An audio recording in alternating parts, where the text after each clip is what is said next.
June 25 ഭരണഘടനാ ഹത്യ ദിവസ്. പ്രതിപക്ഷത്തിനെതിരെ അടിയന്തരാവസ്ഥ ആയുധമാക്കി കേന്ദ്ര സർക്കാർ.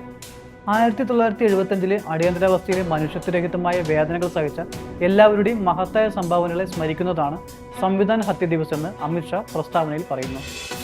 1975 ജൂൺ 25 അന്നത്തെ പ്രധാനമന്ത്രി ഇന്ദിരാഗാന്ധി തൻ്റെ സ്വേച്ഛാധിപത്യ മനോഭാവം പ്രകടിപ്പിച്ചുകൊണ്ട് രാജ്യത്ത് അടിയന്തരാവസ്ഥ ഏർപ്പെടുത്തിക്കൊണ്ട് ഇന്ത്യൻ ജനാധിപത്യത്തിൻ്റെ ആത്മാവിനെ ഞെരുക്കി. ഒരു കാരണവുമില്ലാതെ ലക്ഷക്കണക്കിന് ആളുകളെ ജയിലിലടച്ചു. മാധ്യമങ്ങളുടെ ശബ്ദം അടച്ചമർത്തപ്പെട്ടു. എക്സിലെ ഒരു പോസ്റ്റിൽ അമിത്ഷാ പറഞ്ഞു, അടിയന്തരാവസ്ഥയുടെ മനുഷ്യരഹിതമായ വേദന അനുഭവിച്ച എല്ലാവരുടെയും അപാരമായ സംഭാവനകളെ ഓർമ്മിപ്പിക്കുന്നതിനായി എല്ലാ വർഷവും ജൂൺ 25 സംവിധാൻ ഹത്യ ദിവസമായി ആചരിക്കാൻ കേന്ദ്ര സർക്കാർ തീരുമാനിച്ചിട്ടുണ്ടെന്നും പോസ്റ്റിലൂടെ അമിത്ഷാ വ്യക്തമാക്കി.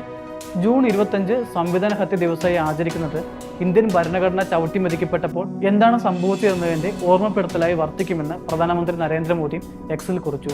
ഇന്ത്യൻ ചരിത്രത്തിന്റെ ഇരുണ്ട ഘട്ടം കോൺഗ്രസ് പ്രഖ്യാപിച്ച അടിയന്തരാവസ്ഥയുടെ അതിരുകടന്ന കടന്നാക്രമണങ്ങളിൽ ദുരിതമനുഭവിച്ച ഓരോ വ്യക്തിക്കും ആദരാഞ്ജലികൾ അർപ്പിക്കുന്ന ദിനം കൂടിയാണിത്, പ്രധാനമന്ത്രി കൂട്ടിച്ചേർത്തു.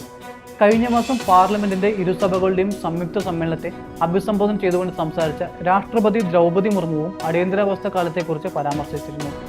ഭരണഘടനയിലുള്ള ഗവൺമെന്റിന്റെ അചഞ്ചലമായ വിശ്വാസവും അതിനെ പൊതുബോധത്തിന്റെ ഭാഗമാക്കാനുള്ള ശ്രമങ്ങളും ഊന്നിപ്പറയുന്നതിനിടയിൽ 1975 അടിയന്തരാവസ്ഥയെ ഭരണഘടനയ്ക്കെതിരായ നേരിട്ടുള്ള ആക്രമണത്തിന്റെ ഏറ്റവും വലുതും ഇരുണ്ടതുമായ അധ്യായമെന്നായിരുന്നു രാഷ്ട്രപതി വിശേഷിപ്പിച്ചത്.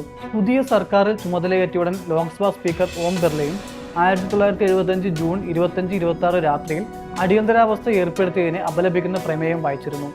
കോൺഗ്രസും മുൻ പ്രധാനമന്ത്രി ഇന്ദിരാഗാന്ധിയും അതിലൂടെ അതിക്രമങ്ങൾക്ക് ആഹ്വാനം ചെയ്തുവെന്നും ബിർള തന്റെ പ്രസ്താവനയിൽ പറഞ്ഞു.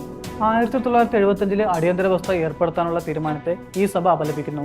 അടിയന്തരാവസ്ഥയെ സർവ്വശക്തിയും ഉപയോഗിച്ച് എതിർക്കുകയും ഇന്ത്യയുടെ ജനാധിപത്യം സംരക്ഷിക്കാനുള്ള ഉത്തരവാദിത്വം നിറവേറ്റുകയും ചെയ്തവരുടെ ദൃഢനിശ്ചയത്തെയും ഞങ്ങൾ അഭിനന്ദിക്കുന്നുവെന്നും പ്രസ്താവനയിൽ സ്പീക്കർ വ്യക്തമാക്കിയിരുന്നു.